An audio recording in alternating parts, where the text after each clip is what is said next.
अस्सलाम वालेकुम, नमस्कार, सत श्री अकाल एंड गुड इवनिंग। मैं हूं आरज़ू काज़मी और आप देख रहे हैं पॉइंट ऑफ व्यू।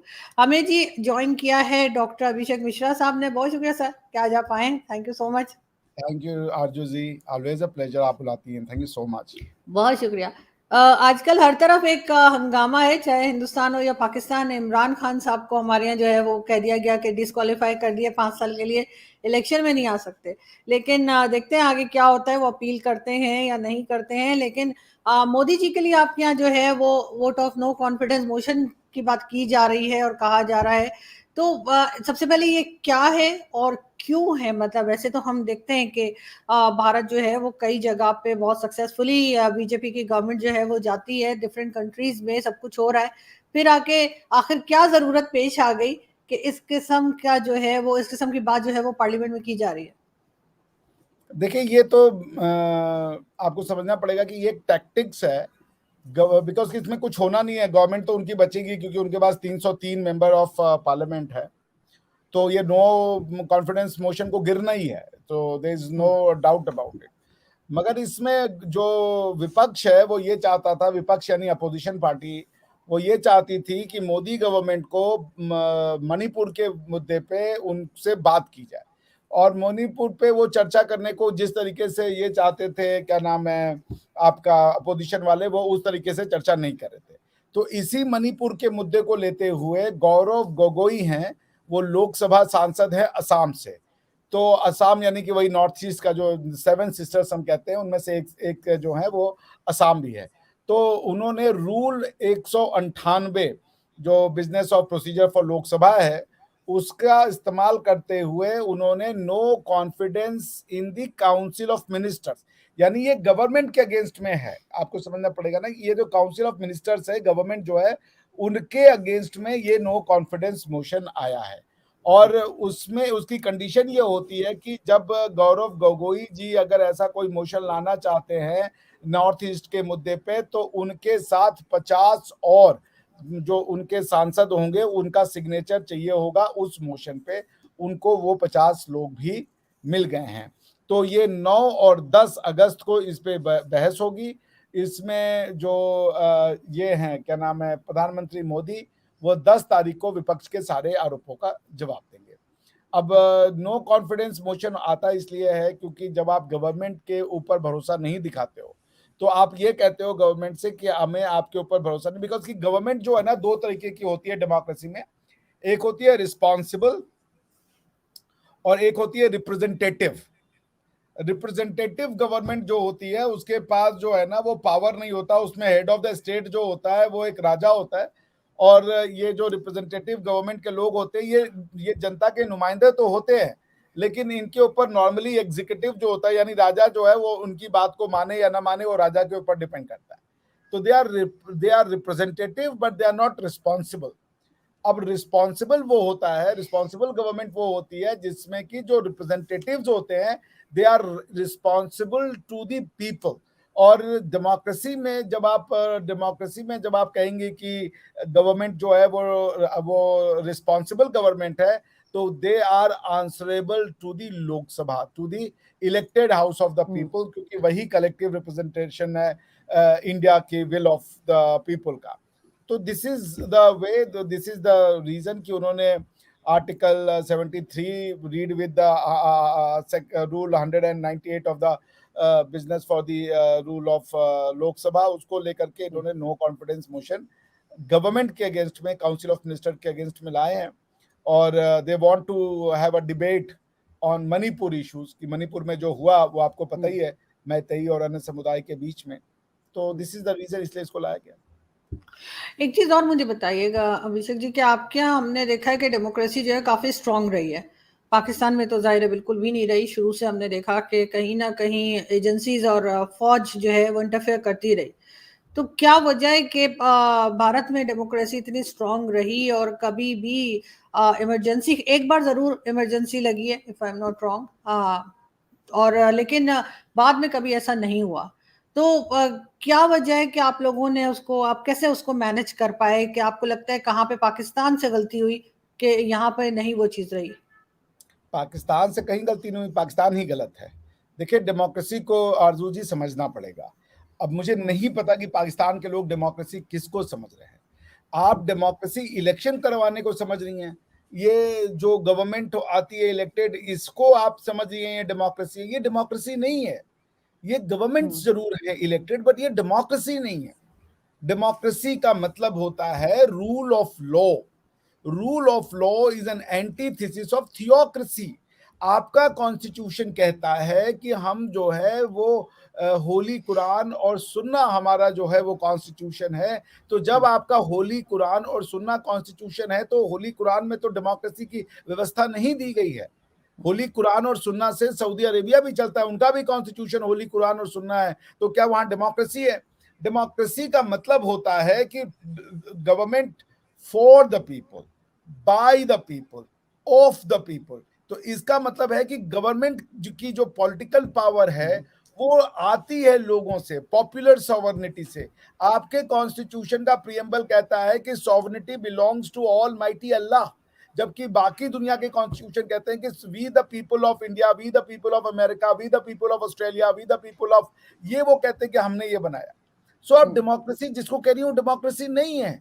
अगर आप कह रही हैं कि हम इस्लामिक हैं और फिर आप कह रही हैं हम जमहूरिया, ये कैसे हो सकता है?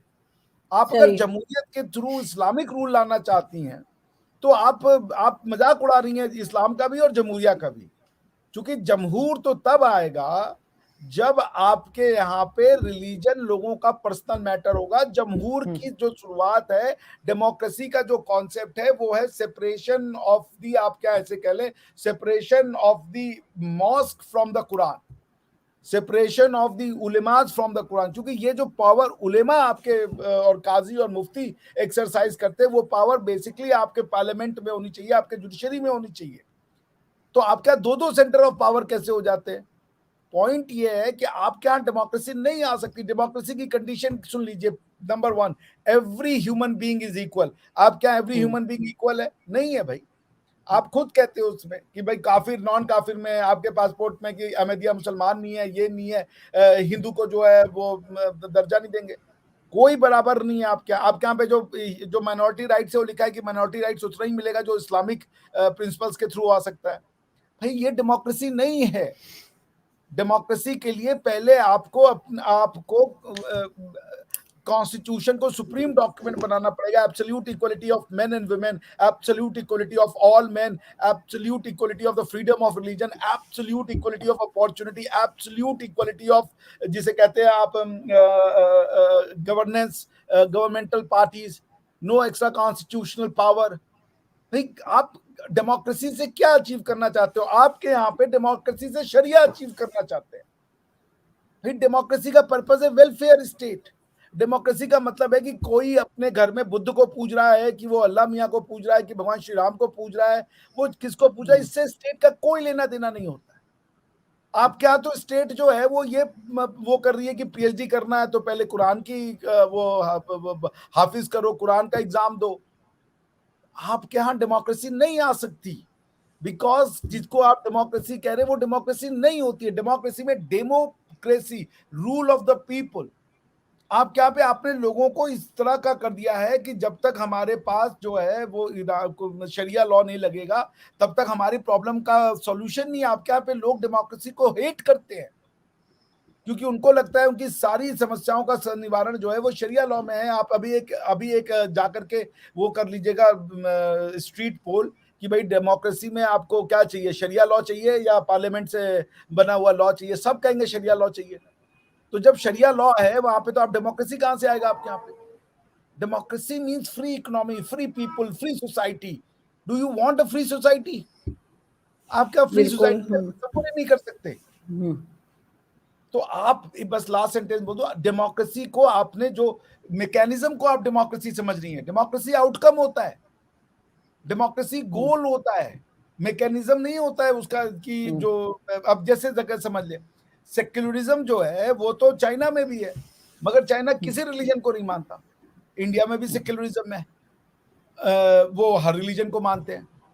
तो सेक्युलरिज्म को रिलीजियस न्यूट्रलिटी नहीं कहते हैं। आपके यहाँ पे बहुत फंडामेंटल फ्लॉज हैं in understanding the concept of democracy. ये सबसे बड़ा ब्लास्फेमी है कि आप कह रहे हैं कि आपके कंट्री का नाम इस्लामिक रिपब्लिक ऑफ पाकिस्तान है। This is nothing but an absolute insanity. कोई ये कहे कि हम इस्लामिक भी हैं और उसके बाद ये कहे कि हम डेमोक्रेटिक रिपब्लिक भी हैं, नहीं हो सकता ये। जी सही, बिल्कुल। लेकिन सर खैर बहुत सी चीज़ें मैं एग्री करती हूँ आपके साथ, लेकिन बहरहाल हर कोई सर शरिया लॉ नहीं चाह रहा, ये भी एक फैक्ट है पाकिस्तान में। कहने के लिए होगा, लेकिन सर ऐसा नहीं है कि मेजॉरिटी जो है वो शरिया लॉ की तरफ जा रही है। काफ़ी डिफरेंट किस्म के लोग रहते हैं, कुछ लोग होंगे ज़रूर ऐसे जो ये बात करते हैं, लेकिन हर कोई नहीं कर रहा। लेकिन सर साथ साथ भारत की अगर हम बात करें, तो आपके यहाँ जो सक्सेस मिली डेमोक्रेसी को, आपकी फौज ने कभी इंटरफेयर नहीं किया। ये भी हमारे यहाँ फौज भी बार बार आती रही और इस वजह से भी डिस्टरबेंस रही। तो ऐसा आप लोगों ने किस तरह से मैनेज किया कि फौज जो है वो एक साइड पर रहे, या जो फौज का काम है उधर तक ही रहे? देखिए, हमारे यहाँ डेमोक्रेसी ये कॉन्स्टिट्यूशन ऑफ इंडिया से नहीं आई है। हमारे यहाँ डेमोक्रेसी हजारों साल से थी। डेमोक्रेसी का मतलब क्या होता है? Freedom of religion. हम कब से कह रहे थे एकम सद बहुधा विप्राह वदंती। डेमोक्रेसी का क्या मतलब होता है? Welfare state. हम कब से कह रहे थे कि राजा का धर्म होता है प्रजा की वेलफेयर करना। आप चाणक्य की किताब पढ़ लें, आप वेद पढ़ लें, हर जगह लिखा हुआ है कि राजा का धर्म है कि वो प्रजा की सेवा करे।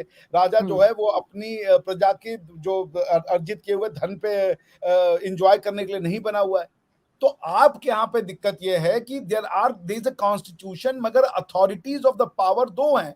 टू नेशन थ्योरी को बचाने के लिए आपकी आर्मी जो है वो ये क्लेम करती है कि हम जब तक हैं तब तक पाकिस्तान है, क्योंकि पाकिस्तान का मतलब क्या? Two nation theory. जो आपके पॉलिटिकल पावर्स हैं वो क्या होते हैं कि वो लोगों से कहते हैं कि भाई हम आए हैं, अब हम अपने हिसाब से टू नेशन थ्योरी को लिक्विडेट करना चाहते हैं, क्योंकि अब इसका ये आउटडेटेड हो चुका है। यही बात तो कह दी थी नवाज शरीफ ने, उनको अलग कर दिया। पॉइंट ये है कि पाकिस्तान की जो फिलॉसफी है उस पे एक समरूपता नहीं। आप कह रही हैं, अभी आप ही नहीं कह दिया कि सर सब लोग शरिया नहीं चाहेंगे और सब लोग वो भी नहीं चाहेंगे, क्या नाम है वो, पार्लियामेंट्री। डेमोक्रेसी, बिल्कुल। तो पॉइंट ये है कि आप अगर खुद देखें कि आपके यहाँ पे शरीयत कोर्ट्स हैं, आपके यहाँ पे जो कॉन्स्टिट्यूशन में अगर आप देखें तो वो इस्लामिक कोर्ट्स भी हैं भाई। आप अपना आर्टिकल 175 175 ए देखें, आपके यहाँ पे फेडरल शरीयत कोर्ट है। आप समझ रही हैं? अब आपको अब और क्या चाहिए आपको बताइए? इस्लामिक कोर्ट अब आप रखेंगे तो आप ये बताइए कि आप कहाँ से इसको वो बना लेंगे जिसे कहते हैं कि वो आपका पार्ट 9 ऑफ द कॉन्स्टिट्यूशन देखिए। पार्ट 9 ऑफ द कॉन्स्टिट्यूशन आपका कहता है Islamic provisions relating to the holy Quran and composition of Islamic council.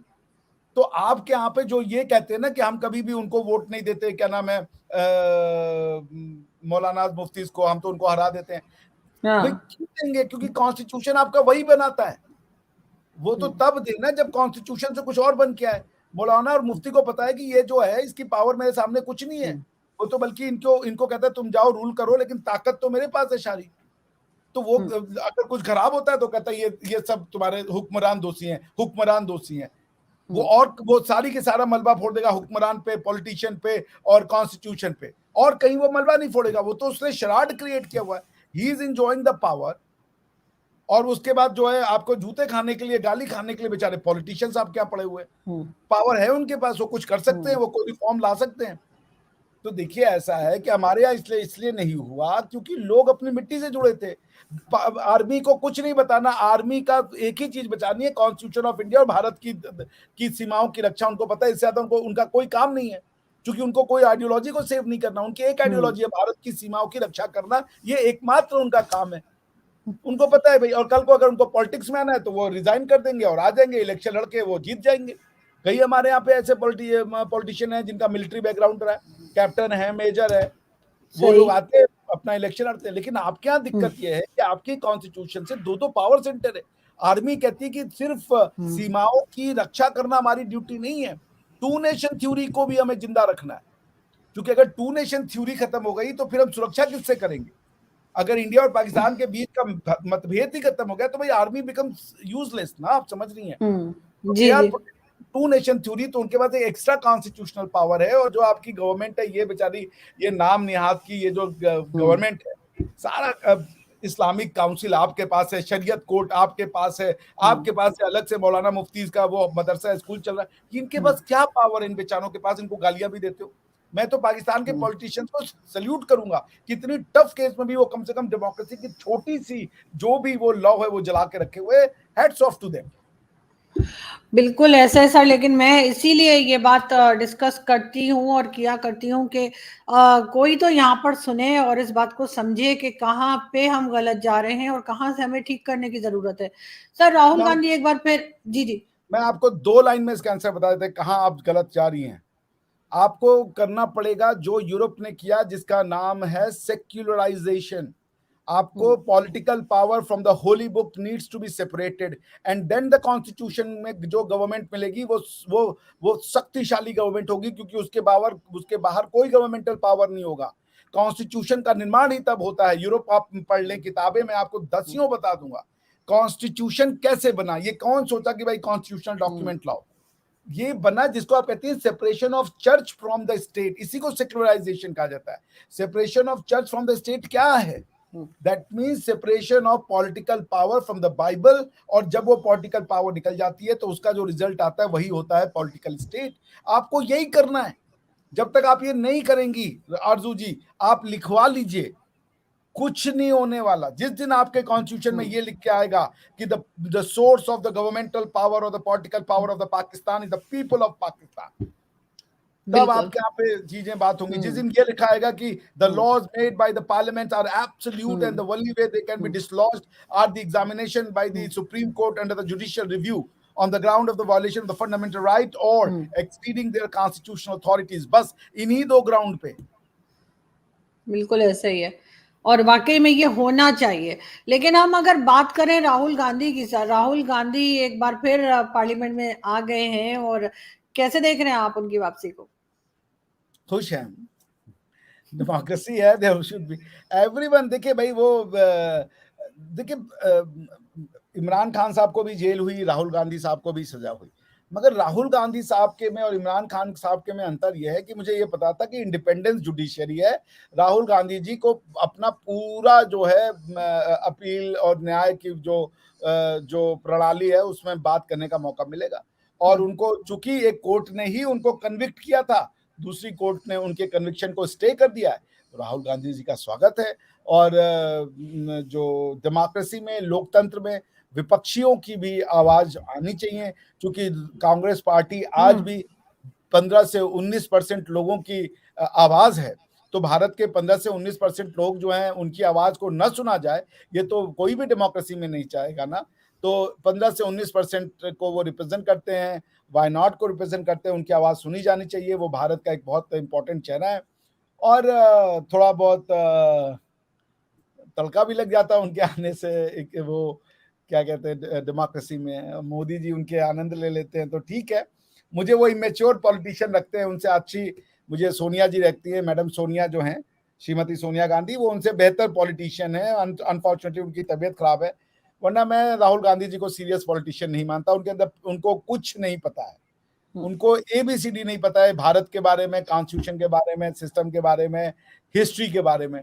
But Sonia Gandhi was gem, उनको पता था। लेकिन सर वो स्टेटमेंट्स बड़े मजेदार किस्म के देते हैं। उनके अक्सर कई बातें जो हैं वो सोशल मीडिया पे बड़ी फैली होती हैं, जो मैं अक्सर उठा के भेजा फ्राई में भी इस्तेमाल कर लेती हूँ। और उस पर बहुत से लोग नाराज हो जाते हैं, जो उनको सपोर्ट करते हैं वो बहुत गुस्सा हो जाते हैं। लेकिन खैर हमारा मकसद उनकी कोई इंसल्ट करना नहीं होता, बल्कि हम वैसे ही उनकी बात पे हंस रहे होते हैं, जैसे हम इमरान खान या बिलावल भुट्टो हमारे अक्सर इस किस्म की बातें करते हैं। बल्कि इनको कंपेयर भी बहुत किया जाता है सर भारत में कि हमारे पास भी मतलब बिलावल भुट्टो है, उनको भी यही कहा जाता है, पप्पू कहा जाता है, और इनको भी पप्पू कहा जाता है। तो सर आपके ख्याल से वाकई में दोनों में कोई किसी किस्म की मिलते हैं दोनों एक दूसरे के साथ, आपको लगता है? हाँ, मैंने बिलावल भुट्टो जी को सुना है। वो तो जिस तरीके से उर्दू बोलते हैं या हिंदी बोलते हैं वही फनी है यार। मतलब फॉर गॉड सेक भाई आप मतलब कह रहा हूँ, इस पे हम क्या कहें। आपको शायद नहीं पता होगा, हमारे एक मुख्यमंत्री है पिछले 20-25 साल से बने हुए, उनका नाम है श्री नवीन पटनायक, उड़ीसा के मुख्यमंत्री हैं। बहुत अच्छे इंसान हैं वो। 25 साल से उड़ीसा के मुख्यमंत्री, मगर उनको उड़िया बोलने नहीं आती है। वो ट्रांसलेटेड वो आता है ना, जो वो क्या कहती है आप लोग, वो ट्रांसक्रिप्ट पढ़ करके वो बोल जी पाते हैं जी उड़िया। जी, हालांकि उनके पिताजी प्रॉम्प्टर। उड़िया थे, तो हाँ जी जी, टेलीप्रॉम्प्टर, तो वो जो है उनके पिताजी उड़िया थे लेकिन नहीं आती। तो सेम विद द बिलावल। देखिए ये लोग बिलावल भुट्टो हो गए, राहुल गांधी साहब हो गए, they are born with silver spoon. जिसे कहते जी हैं ना, इनके मुंह में सोने का चम्मच लेके पैदा हुए हैं। जैसे बिल्कुल। हम लोग हैं, हमें यहाँ तक पहुंचने के लिए बहुत कठिन रास्तों का सामना करना पड़ा है। हम्म। हमें कुछ भी आसानी से नहीं मिला, हमें हर चीज के लिए जद्दोजहद करनी पड़ी।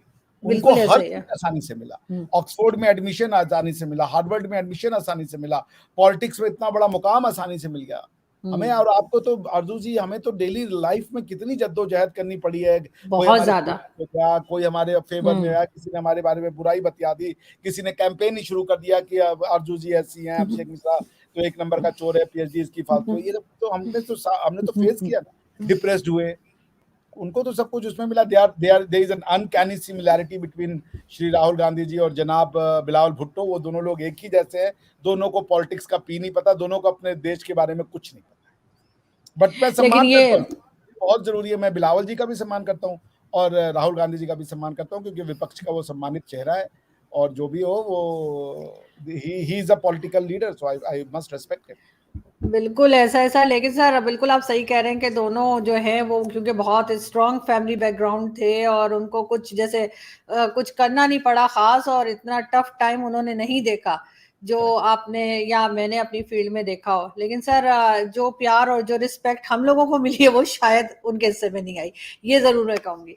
क्योंकि जिस तरीके से आप स्टेप बाय स्टेप आगे बढ़ते हैं तो उसका अपना एक मजा होता है, और उसी से जो लोग हैं वो भी जो है एक इमेज बनाते हैं सबको, वरना पता है कि कुछ भी प्लेट में रख के हमारे आगे नहीं रखा हुआ। Thank you so much sir कि आपने ज्वाइन किया, बहुत अच्छा लगा आपसे बात करके, बहुत शुक्रिया। Thank you thank you. Aarzoo ji.